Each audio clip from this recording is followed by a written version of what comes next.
तो लीजिए छात्रों, आपके सुबह के 4 बजे कक्षा 8वीं सामाजिक विज्ञान का पूरा आपका आज के पेपर में आने वाला रियल क्वेश्चन पेपर आपका ऐसा ही आएगा। फटाफट आपको पढ़ लेना है। पूरा आपको आदर्श प्रश्न पत्र यहाँ पे दिखाया जाएगा, ठीक है। और पूरे 26 के 26 क्वेश्चन के आंसर भी आपको यहाँ पे प्रोवाइड किए जाएंगे। तो चलिए देखते हैं, थोड़ा सा जूम कर लेते हैं जिससे आपको अच्छे समझ में आए। सबसे पहले देखिए, अगर इसमें तो आपका बहुविकल्पी क्वेश्चन आता है 1 से 5 तक। इसमें आपका देखिए प्रत्येक प्रश्न के लिए आपको 4 विकल्प दिए जाएंगे। सही विकल्प आपको चुनकर इसमें आपको उत्तर करना है। 1 अंक आपको देखने को मिलेंगे। पहला क्वेश्चन देखिए, राजा राम मोहन राय किस संगठन की स्थापना की? ऑप्शन ए नंबर देखिए, सत्य समाज, ब्रह्म समाज, आर्य समाज और आपका प्रार्थना समाज। तो अगर मैं देखिए इसमें आंसर की बात करूं तो आपका ब्रह्म समाज इसमें करेक्ट आंसर होगा। भारतीय संविधान सभा का गठन कब किया गया? जनवरी 1950, नवंबर 1949, अगस्त 1947, दिसंबर 1946। तो आपको ऑप्शन नंबर डी नंबर दिसंबर 1946 करना है। इसके बाद देखिए, ब्रिटिश शासनकाल के प्रथम और अंतिम गवर्नर जनरल कौन थे? वारेन हेस्टिंग, लॉर्ड माउंटबेटन या फिर लिटन और आपका देखिए रिफन। देखिए यहाँ पे लॉर्ड कर्जन या फिर आपका लॉर्ड इरविन, वारेन हेस्टिंग या फिर आपका डलहौजी। तो देखिए आपको जो सही आंसर है आपका ए नंबर। यहाँ पे देखिए प्रथम आपका जो है ना वारेन हेस्टिंग, यहाँ पे बंगाल के आपके यहाँ पे गवर्नर जनरल कहलाते हैं। और लॉर्ड माउंटबेटन भारत के अंतिम गवर्नर जनरल कहलाते हैं। तो आपका यही पूछा गया था। 1905 में लॉर्ड रिपन बने थे, है ना। तो यहाँ पे जब आपका बंगाल का विभाजन हुआ था, इसी के साथ देखिए आपका पे सूरत अधिवेशन भी इसी टाइम पे हुआ था। रेशम के कीटों का वाणिज्यिक पालन क्या कहलाता है? चौथा question, agriculture, sericulture, pisciculture, viticulture. देखिए एग्रीकल्चर तो आपको खेती करना कहलाता है। सेरीकल्चर आपका हो गया, पीसी यानी आपका होता है मत्स्य पालन हो गया। सेरीकल्चर आपका होता है रेशम के कीटों का आपका पालन करना।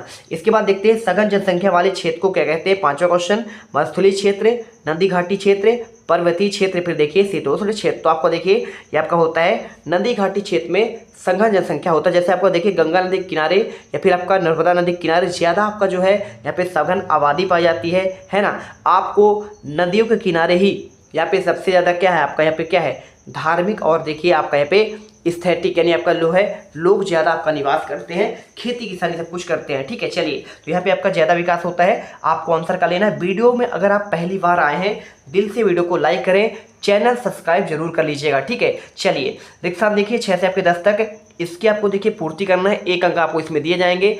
ऑप्शन में क्या दिया है थोड़ा सा जूम कर लेते हैं। तो यहाँ पे देखिए इसमें आपका पूछा गया है, संसदीय शासन पद्धति में डैश डैश अपने प्रतिनिधियों का चुनाव करती है। तो कौन करता है? आपको ये बताना है कि भाई करता कौन है। तो यहाँ पर देखिए आपका करता है जनता, ठीक है। आपको जनता आंसर कर लेना है। भारत में रेलगाड़ी का प्रचलन कब हुआ? तो आपका देखिए इसमें 16 अप्रैल और यहाँ पे आपको लिखना है 1800 क्या लिखना है आपका 53, ठीक है। यहाँ पे आपका आंसर हो जाएगा। पहाड़ी भूभाग में आने वाली आपदा क्या कहलाती है? तो आपका ये कहलाता है देखिए आपका भूस्खलन, ठीक है। इस खलन कहलाती है, ठीक है। आप लिख दीजिएगा। और इसके बाद कानून बनाने का अधिकार किसे है? तो यहाँ पे देखिए आपको यहाँ पे संसद को है, ठीक है। संसद को कानून बनाने का अधिकार होता है। केसरी समाचार पत्र का संपादक कौन थे? इसमें आंसर देखिए यहाँ पे गंगाधर तिलक आपको आंसर करना है, ठीक है। बाल गंगाधर तिलक, ठीक है। आप पूरा कर लीजिएगा, बाल गंगाधर तिलक इसमें आंसर आ जाएगा। इसके बाद देखिए अति लघुत्तरीय क्वेश्चन 11 से आपके 16 तक आएंगे। इसमें कैसे करना है? विश्व के प्रमुख चाय उत्पादक देशों के आपको नाम बताने हैं। मैं आपको इसका आंसर प्रोवाइड करा देता हूं, ठीक है। देखिए उत्तर में आपको लिखना है भारत, श्रीलंका, चीन, जापान, इंडोनेशिया चाय के आपके प्रमुख क्या हैं उत्पादक देश हैं। इसके बाद देखिए आपका देश का शासन चलाने हेतु आवश्यक नियमों का संग्रह करना है। 12वां क्वेश्चन, इसमें आपको देखिए देश का शासन चलाने हेतु आवश्यक नियमों का संग्रह को यहाँ पे संविधान कहते हैं।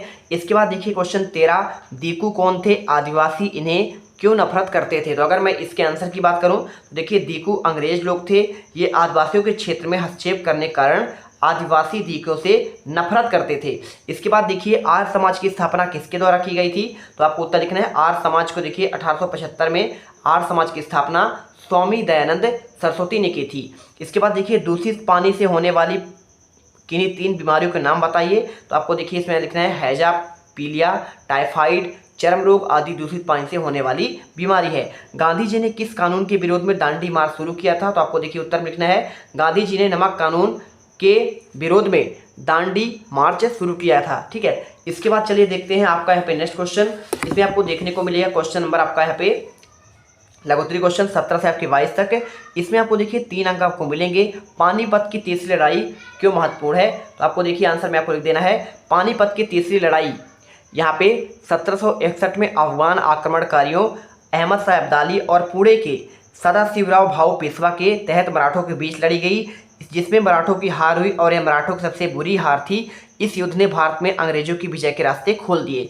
इसके बाद देखिए आपका यहाँ पे जो है नेक्स्ट क्वेश्चन, केंद्र सरकार के आय के स्रोत कौन कौन से हैं, तो आपको इसमें उत्तर कैसे लिखना, देखिए आपको लिखना है प्रत्यक्ष कर जैसे आयकर, कारपोरेट कर आदि, और अप्रत्यक्ष कर जैसे जीएसटी, सीमा शुल्क, उत्पाद शुल्क आदि, गैर राजस्व कर, उधार और कर्ज, विदेशी मद और आपका अनुदान। फटाफट वीडियो लाइक जरूर करना। इसके बाद देखना जन्म दर और मृत्यु दर में आपका क्या अंतर है, तो आपको आंसर में देखिए लिखना है प्रति 1000 व्यक्तियों पर जीवित जन्मों की दर आपका जन्म दर कहलाती है, जबकि प्रति 1000 व्यक्तियों में मरने वालों की आपका जो संख्या होती है उससे मृत्यु दर कहते हैं। इसके बाद देखिए स्थानांतरी कृषि क्या कहलाता है, आपको 20वें क्वेश्चन का आंसर देना है। इसकी क्या क्या हानियां हैं 3 नंबर का, तो देखिए आपको लिखना है एक निश्चित अवधि के बाद स्थान बदलकर की जाने वाली कृषि को स्थानांतरी कृषि कहते हैं। इस कृषि में वृक्षों को काटकर जलाकर भूखंड साफ किया जाता है और तब राख को मृदा में मिलाया जाता है और फसलों की उगाया जाता है। भूमि की उर्वरता को समाप्ति के बाद यह भूमि छोड़ दी जाती है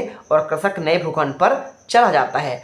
इसके बाद देखिए आपका यहाँ पे जो नेक्स्ट क्वेश्चन दिया गया है, ईस्ट इंडिया कंपनी द्वारा स्थायी बंदोबस्त कब और क्यों लागू किया गया, तो देखिए 21वां का आंसर, कंपनी द्वारा 1793 में स्थायी बंदोबस्त लागू किया गया क्योंकि इससे कंपनी को स्थायी रूप से राजस्व की राशि प्राप्त हो सकेगी। जमींदारी में जमीन में भूमि सुधार के खर्चों के लिए प्रोत्साहन मिलेगा। जमींदारों को विशेष क्षेत्र देकर राजस्व वसूली की मांग को स्थायी रूप से करने पर कंपनी को अधिक लाभ होगा। ठीक है, तो यहाँ पे आपको जो है इस प्रकार से आपको आंसर करना है। स्क्रीनशॉट कर लीजिए फटाफट या फिर कॉपी पर लिख लीजिए। इसके बाद देखिए वर्नाकुलर से आपका क्या आशय है, आंसर में आपको देखिए लिखना है वर्नाकुलर शब्द आमतौर पर मानक भाषा से अलग किसी स्थानीय भाषा या बोली के लिए प्रयोग किया गया और भारत जैसे उपनिवेशिक देशों में अंग्रेज रोजमर्रा इस्तेमाल करने की स्थानीय भाषाओं और साम्राज्यवादियों की शासकों की भाषा के अंग्रेजों के बीच फर्क को चिन्हित करने के लिए इस शब्द का इस्तेमाल किया गया। ठीक है, इसके बाद देखिए आपका यहाँ पे अब आता है आपका 23 से 26 तक के 5 नंबर वाले क्वेश्चन में देखिए क्या दिया गया है, किसी लोकतांत्रिक देश की संविधान की क्यों जरूरत आपका होती है, तो देखिए आपको किसी भी देश की संविधान की जरूरत इसलिए होती है, देश की राजनीतिक सत्ता और तय संविधान द्वारा ही किसी देश का शासन निर्धारित होता है। इसके साथ देखिए आपको यहाँ पे जो है पूरा आंसर कर लेना है, सत्ता के दुरुपयोग को रोकना, संविधान ऐसे नियम तय करते हैं जिनके द्वारा राजनेताओं को हाथों में सत्ता दुरुपयोग किया जा सके। साथ में देखिए न्याय की स्थापना, संविधान द्वारा न्याय की स्थापना की जाती है। नागरिकों को मौलिक अधिकार प्रदान किए जाते हैं। व्यापक हितों की रक्षा के लिए संविधान देश के व्यापक हितों में देशभक्ति की आस्था आदर्शों की रक्षा करता है। अल्पसंख्यकों के हितों की रक्षा के लिए बहुमतवाद और बहुमतवाद की निरंकुशता को आपको लगाता है। साथ में देखिए आपको इसमें जो है विधायिका और आपका कार्यपालिका में क्या अंतर है पूछा गया है। इसका आंसर देखिए विधायिका काम कानून बनाना है, संशोधित करना, लागू करना और निगरानी करना। यह संसद या विधानसभा के रूप में कार्य करती है जहां जनप्रतिनिधि बैठकर नीतियां और कानून पर चर्चा करते हैं, जबकि कार्यपालिका का मुख्य कार्य इन कानूनों को लागू करना है।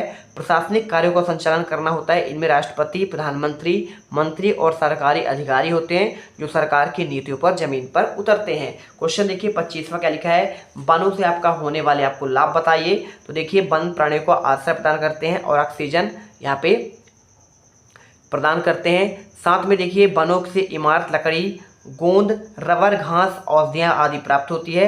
वन मृदा अपरदन रोकने में सहायक होते हैं। ठीक है, लास्ट क्वेश्चन देखिए साइमन कमीशन का भारतीयों द्वारा विरोध क्यों किया गया, तो इसमें आंसर देख लीजिए क्या लिखना है आपको। इसमें 1727 में इंग्लैंड में बैठी ब्रिटिश सरकार ने लॉर्ड साइमन की अगुवाई में आयोग भेजा और इस आयोग को भारत के राजनीतिक भविष्य का फैसला करना था। इस आयोग में कोई प्रतिनिधि नहीं था। इस वजह से भारत में भारी असंतोष पैदा हुआ और भारतीयों ने इसका विरोध किया। तो आपको इस प्रकार देखिए पूरे क्वेश्चन के आंसर प्रोवाइड करा दिए गए हैं और वीडियो को लाइक जरूर कर दीजिएगा, साथ में चैनल को सब्सक्राइब जरूर कर देना। ठीक है, अब तुम लोग गलती से अगर नए हो तो सब्सक्राइब करो, वो जो लाल वाला बटन है उस पर अपने जीजा जी फेंक के मारो या फूफा जी, मुझे नहीं पता, बस क्लिक हो जाना चाहिए। अब मैं भी जा रहा हूं, मुझे मुठिया पेलने जाना है। बाय।